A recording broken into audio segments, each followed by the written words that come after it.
비바 아트 TV의 아트한 이야기 난장 토론 3회차 이야기 시작하겠습니다. 와. 오늘은 잘 지내셨을까요? 네. 네. 오늘은 새로운 주제로 찾아왔는데 주제는 이제 예술이 사회적으로 개인적으로 어떠한 영향이나 파장을 주는가에 대한 이야기로 첫 번째는 사회적으로 영향을 주는 사례들을 이야기를 하면서 한번 이야기를 풀어나가 볼게요. 잘 생각해 보면은 곳곳에 이제 예술이 스며들어 있다고 저는 생각하거든요. 지금 여기도 지금 이렇게 예술 작품들도 있고 이렇듯이 우리가 이제 알게 모르게 물리적 직접적인 물리적인 영향은 없을지라도 지나가다가 예술이 만약에 없다면 얼마나 삭막해질까.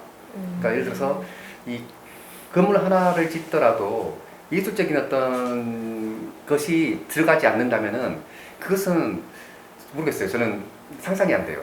그러니까 그만큼 저는 어떤 영향이라기보다는 그런 일상생활의 모든 요소의 생활 속에 예술이 작지만은 알게 모르게 엄청나게 밀접한 관계를 가지고서 영향을 주고 있다라고 저는 생각하거든요. 근데 미술사를 보면은 이제 쉽게 말해서 현대 미술이 시작되는 지점들 이런 것들을 보면 현대 미술이 어디서부터 시작되느냐 이게 이제 약간 논란거리긴 한데 저는 이제 인상파부터 시작을 한다고 하고 아무래도 그때부터 약간 전위적인 어떤 활동들을 하는 예술가들이 이제 나오는데 예를 들면 뭐 마네 같은 경우 기존의 어떤 그 누드하고는 다른 맥락으로 풀바디의 점심이라든가 또는 올림피아 이런 것들을 통해 가지고 어떤 신화 속의 어떤 여성의 이미지가 아니라 현실의 이미지들을 작품 속에 보여주면서 굉장히 이제 사람들에게는 불편하게 다가가는 거예요. 그래서 기존의 어떤 가치관이나 이런 것들을 조금 바꾸게 하는 그리고 이제 관습적인 것들을 조금 달리 보게 하는 어떤 도발적인 어떤 행동들을 좀 많이 했던 것 같아요. 예술가들이. 이제 그런 것들이 가장 강렬하게 나타난 게 이제 다다나 또 이제 그 다다이스트가 이어진 또 초현실주의 뭐 이런 건데 이제 제가 볼 때는 다다이즘 같은 경우는 굉장히 이제 강력한 그런 저항 정신이라든가 이런 것들이 있었던 것 같고 특히 이제 뭐 초현실주의 같은 경우는 우리가 지금 생각할 때는 그냥 꿈이나 무의식을 막연히 추구했던 그런 몽상적인 사람들이라고 생각할 수도 있는데 그게 아니고 초현실주의자들 같은 경우는 굉장히 어떤 우리 지금 인간이 만든 어떤 문명들이 합리적 이성에 의해서 구축이 돼 있다. 그게 이제 가지고 있는 굉장히 부조리한 면들 또 이제 그냥 효율만 추구하고 자본만 추구하는 어떤 그런 문제들을 꿈이나 무의식으로 조금 이렇게 전복하려는 그런 이제 시각들이 있었고 그래서 굉장히 전위적이고 정치적으로는 급진적인 어떤 사람들이었거든요. 저는 대중 예술을 약간 준비를 해왔는데요. 사실은 제가 그림을 그리게 된 계기가 드래곤볼이라고 혹시 아십니까? 제 첫사랑이에요. 손오공. 제가 진짜 손오공이 없었다면 지금쯤 그림을 안 그렸을 거예요. 진짜로. 근데 그 손오공의 저자가 도리야마 아키라라고 되게 유명하죠. 근데 그 도시 전설처럼 내려오는 말이 있어요. 그 도리야마 아키라의 그 드래곤볼의 온고를 얻기 위해서 그 아이치현이라는 곳에서 원래 살았는데 거기에서 공항까지 그 온고를 직속으로 이제 받을 수 있도록 도로를 깔아줬다. 그 굉장히 유명한 이야기거든요. 근데 제가 그거를 찾아봤더니 그건 도시전설이라고 하더라고요. 도시전설인데 그만큼 도리야마가 그 아이치현 내에서 굉장히 세금도 많이 냈고 그냥 그 예술 하나로 동네가 먹고 살고 일본이 먹고 살고 그리고 전 세계가 이제 나아가서 그 작가 하나에 의지를 하고 이런 것들을 보면서 와 여기 대단하구나 이런 느낌? 되게 훌륭하죠 사실은. 저는 이제 또 이런 생각도 했는데 아까 이제 일상적인 것도 이제 그것은 그냥 미미한 영향이라고 본다면 이제 영국의 허버트 리드라는 이제 사람이 있는데 그 사람이 어떤 책을 썼냐면은 아이콘의 아이디어스라는 책이 있어요. 유명한 책인데 이제 이것을 우리가 도상과 사상이라고 번역을 해요. 아이콘이라는 것은 그 그리스 말에서 온 거고 이게 영어로 하면 이제 이미지거든요. 픽처 또는 이미지, 그림. 그러니까 어떤 이미지, 그러니까 그림이 먼저 인류 역사상 그림이 먼저 생겼고 이미지가 그 다음에 사상이 네. 나중에 아, 생겼다. 이런 간단하게 말해서 그런 이제 사상, 그러니까 논리거든요. 근데 잘 생각해 보면은 옛날에는 우리가 문자도 없었고 네. 언어도 없었잖아요. 그 먼 옛날에 그럼 과연 뭐가 생겼을까? 물론 닭이 먼저냐 알이 먼저냐 이런 건데 분명히 먼저 어떤 사람들이 옛날 사람들은 이미지를 먼저 그랬을 것이다. 이것들이 이제 발전돼 가지고 영향을 줘 가지고 문자도 나오고. 그러니까 우리가 상형 문자도 마찬가지잖아요. 네. 원래는 어떤 이미지를 그린 거잖아요. 그러니까 자연에 있는 어떤 이미지를 네. 그러면서 이제 문자가 나왔잖아요. 그러니까 이런 면에서 본다면 굉장히 이 미술 네. 넓게 봤을 때 예술이 엄청난 그러니까 인류의 모든 문화에 뭐랄까 가장 근본적인 어떤 그 뭐랄까 영향을 줬다. 영향. 예술 특히 이제 미술 시각 예술 네. 같은 경우는 세상을 바라보는 새로운 방식 네. 이것을 보여주는 측면도 있거든요. 그러니까 예를 들어서 그냥 좋은 애라고 할까요? 그러니까 아무튼 그 대표적인 애가 다빈치 있잖아요. 레오나르도 다빈치가 처음으로 인간의 시점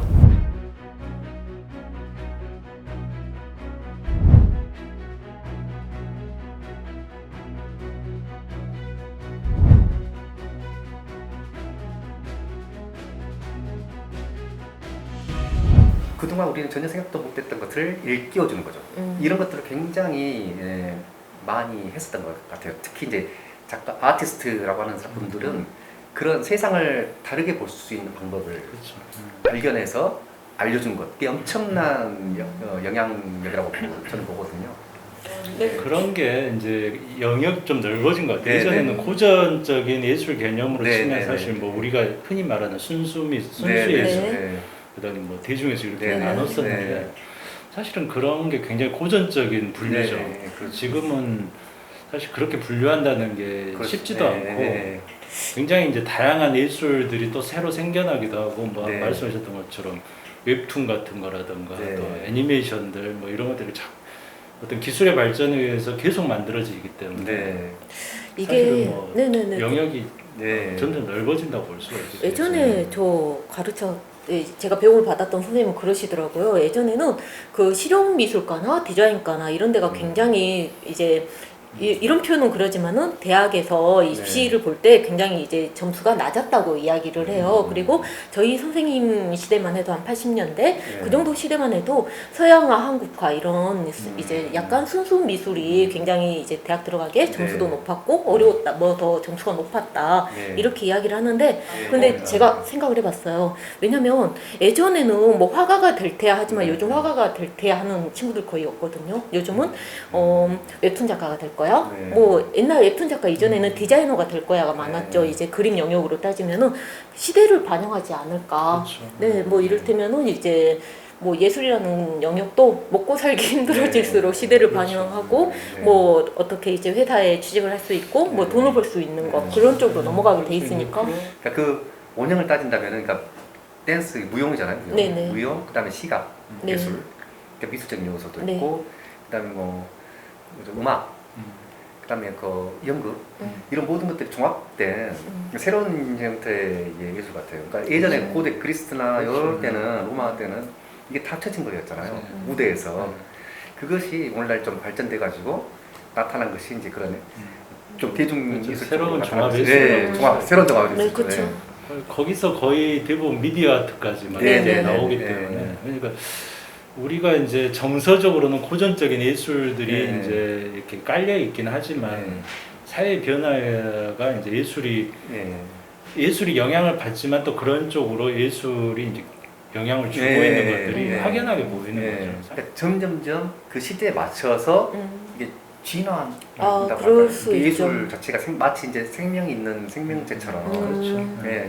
그러니까 시대와 네. 같이 호흡한다는 거죠. 시대와 같이 호흡해가지고 그 이전에서는 전혀 볼 수 없었던 오늘날의 엔터테인먼트 같은 그러면서 그게 엄청난 파장을 일으키고 있잖아요. 그러니까 영향을 봤을 때 예를 들어서 뭐 BTS 네, 저는 네. 잘 모르지만은 네. 종합예술로서의 네. BTS의 뮤직비디오나 네. 또 그 음악이 그냥 음악만 있는 게 아니라 소리만 있는 게 아니잖아요. 네. 이 화려한 그 어떤 그 퍼포먼스가 네. 있잖아요.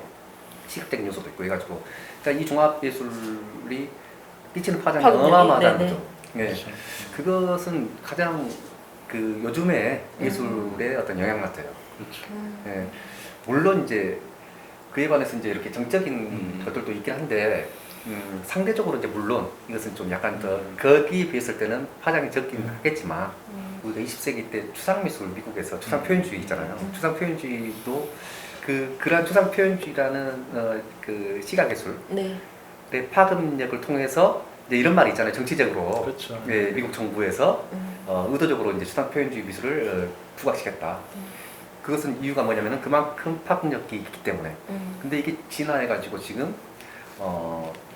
그 BTS 같은 이런 것들도 있는 거죠. 그러니까 여러 가지가 복합적으로 작용하는 것 같아요. 이제 그 예전에는 이제 어떤 선전 이데올로기의 선전으로서의 그러니까 선전 수단으로서의 예술이 있었다면 그냥 활용된 거죠. 그냥 이용이라고 할까요? 지금 역시 꼭 이데올로기는 아니지만은 그거 하나가 문화의 어떤 척도처럼 그 파급 힘이 한 나라의 그 네. 국격을 좀 높여주는 네. 그 정도의 어떤 힘이 있다는 거죠. 막강한. 네. 슬픈 이야기가 하나가 있죠. 네. K컬처 되게 유명하잖아요. 근데 네. 사실 우리나라 이제 뭐 아까쯤에 BTS니 이런 네. 예술가들이 굉장히 연습량이 어마어마하잖아요. 우리나라 아이돌들은 연습생 기간도 어마어마하게 많고 네. 그러잖아요. 그런 것처럼 그렇게 이제 뚫고 그 경쟁률을 뚫고 갔기 때문에 그 정도 어떻게 보면 성공을 네. 거뒀을 수도 있고요. 이제 예술적으로 좀 돌아가자면 대중예술 쪽에 그 웹툰 작가 이번에 그 유명하신 작가분이 한 분 돌아가셨잖아요. 되게 젊어요. 30대예요. 37살인데 장성락 작가라고 전 세계 웹툰 순위 1위를 한 작가가 있어요. 나 혼자만 레벨업이라고. 저도 이제 웹툰 회사에서 이제 근무를 했을 때 그 이런 표현은 그러지만은 약간 라인이라든가 이런 거 쓰는 게 굉장히 그림을 원래 잘 그리는 작가였고 그렇기 때문에 저도 이제 모사를 해본 적도 있고 그렇습니다. 근데 전 세계 1위의 웹툰을 그리기 위해서는 살인적인 노동 강도가 있어요. 물론 예술가들도 일반 수수야 작가들도 저도 이제 전시를 준비를 하거나 개인전을 준비하거나 이러면 정말 저만 그런 게 아니라 거의 모든 작가들이 그렇지만 정말 밤잠 못 자고 진짜 목이 안 돌아갈 정도로 붙이를 하고 뭐 진짜 링겔 맞으면서 작업하고 막 그러시거든요. 근데 웹툰 같은 경우는 매주 한 회당 이게 탁탁탁탁 나가야 되잖아요. 그 마감 기한이 정해져 있으니까. 근데 그런 정도의 작가들은 도리야마 아키라 또 아까쯤에 이야기했지만 그런 사람들은 펑크를 낼 수가 없어요. 원고를. 원고를 펑크를 내게 되면은 그 주 수입이 많이 줄어들어 버리잖아요. 이를테면 예전에는 단행본이라고 책으로 발간을 했잖아요. 그러니까 만약에 그 유명한 드래곤볼이 2주에 펑크 났다. 그러면 이 책이 이번 주에 팔리겠어요? 안 팔리죠. 그러면 어쩔 수 없이 그거를 막 해내야 되는 거예요. 되게 슬픈 이야기인데 그분의 죽음으로 인해서 웹툰 협회에서 성명서를 냈어요.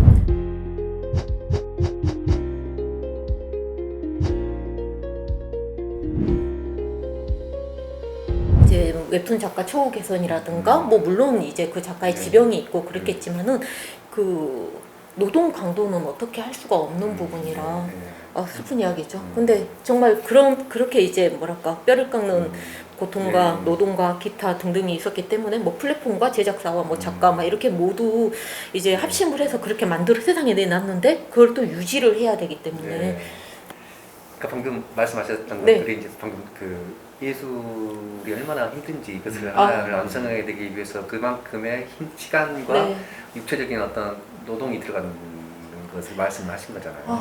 그렇죠. 그러니까 일반적인 분들은 그러니까 그것을 당연하게 그렇게 생각하는 것 같아요. 제가 아시아 문화전당에서 전시를 한번 했었어요. 근데 그때 진짜 막 2주 동안 밤을 새고 그림을 그려서 이렇게 냈었거든요. 그때 제가 준비했던 게 뭐냐면 모작 시리즈라고 이제 작고하신 여기 작가분은 이름 실명을 거론해도 상관없잖아요. 그쵸? 그거예요. 저 사실은 이제 청경자의 미인도 굉장히 유명했잖아요. 모작으로. 그리고 뭐 사실 그냥 말해도 되잖아요. 이우원 작가라든가 뭐 이렇게 되게 모작이 굉장히 약간 사회적인 이슈로 올라왔을 때 저도 그림 그리는 사람으로서 굉장히 다르게 생각하게 되더라고요. 그래서 제가 그때 서양에 있는 뭐 서양의 뭐 고흐부터 시작해서 제가 그분들의 작업을 한 9점 정도를 전부 다 모작을 했어요. 모작을 해서 아시아 문화전당에다가 제가 네. 이렇게 전시를 한 적이 있었거든요. 왜냐면 저도 사회적인 부분에 약간 동참을 하고 싶은 느낌이 있었어요. 나의 이 작품을 보고 다른 사람들은 어떤 생각을 하느냐.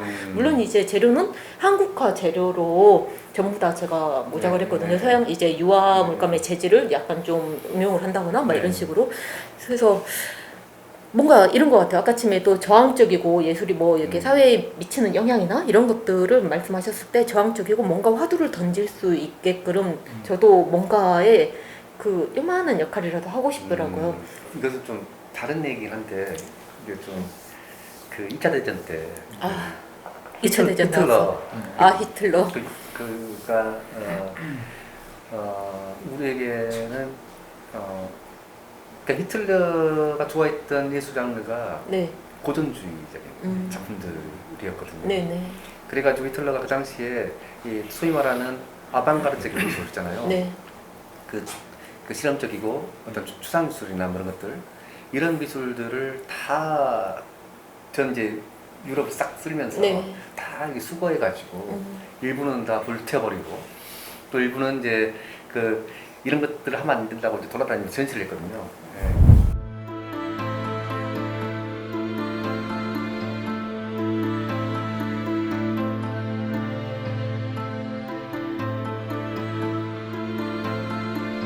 그러면서 네. 그런 히틀러의 행동이 네. 수많은 개별 미술가들에게 네. 엄청나게 위축된 그러니까 그 예술 활동을 못 해버리게 만드는 특히 정말 잠재적인 역량이 뛰어난 화가들 네. 또는 화가뿐만 아니라 예술가들 전체에게 그 한 명 한 명에게 엄청난 악영향을 끼친 거죠. 악영향. 그런 좀 제가 좀 좋은 영향을 끼친 사례를 말씀드려야 되는데 히틀러가 네. 미대에 네. 떨어져서 그런 거 아닐까? 그렇죠. 아, 그러니까. 네. 그런 거라고 들었어요. 이게 진짜 웃긴 밈이 네. 있어요. 인터넷 밈인데 아니 히틀러가 그 미대 합격만 했으면 2차 대전은 일어나지 않았다 이런 말까지 있잖아요. 그냥 합격시키라고 막 이런 거. 유명한 말이죠 그거. 그리고 이제 시기했던 네. 사람이 이제 유대인. 아, 예, 그쵸. 그 같은 방. 예, 그런 것 때문에 그랬었다. 그렇게 뭐 예, 예, 그런 설이 있죠. 미술이 개인한테 영향을 미친다는 게 아주 즉각적이진 않은 것 네. 같아요. 이제 물론 이제 요즘에 아까 이야기했던 대중예술, 네. 뭐 영화나 엔터테인먼트적인 그런 그룹들 뭐 이런 것은 훨씬 더 강력한 뭐랄까 팬이 된다거나 네. 이렇게 네. 막 네. 적극적인 활동을 하기도 하는데 네. 이제 우리가 말하는 보통 미술 예전부터 이렇게 봤던 미술들은 좀 잔잔하죠. 네, 영향이 네, 네. 잔잔하고 그냥 이렇게 아주 강렬하지는 않더라도 언젠가 이렇게 몸에 이렇게 스며들듯이 네. 그러니까 감성을 변화시키는 네. 것 같아요. 감성을 쭉 변화시키면서 그게 이제 몸에 축적이 되는 거죠. 네. 그러면서 이게 사람이 이제 일종의 마약처럼 네. 이렇게 사실은 거기에 이렇게 점점점 젖어들게 네. 만드는 네. 건데 저도 그랬던 것 같아요. 어렸을 네. 때부터 이제 환경이 그러니까 네. 이제 이렇게 화집을 보게 되고 네. 항상 이렇게 접하는 게 이제 네. 그런 거면 네. 이제 그런 쪽으로 자연스럽게 이렇게 열린다고 할까요? 예. 그래서 어떻게 보면 예술이 이제 아까 맨 처음에 말씀하셨던 네. 것처럼 우리 삶의 모든 곳들에 이렇게 스며들어 네. 있는 것처럼 예술이 이제 환경적인 네. 이렇게 어느 정도 이렇게 갖춰져 있으면 네. 사람들은 자연스럽게 변하는 것 같아요. 네. 감성이 그런 쪽으로 발달하게 네. 되고 맞습니다. 보고 네. 그래서 이제 그런 것들이 이제 굉장히 중요하겠구나. 네. 이제 그런 거 보면은 또 미술 교육이 굉장히 중요하다는 생각이 네. 들어요. 이거 저 어디에서 봤는데 네. 제가 사실은 여자 몸을 그리는 걸 좋아해요. 네.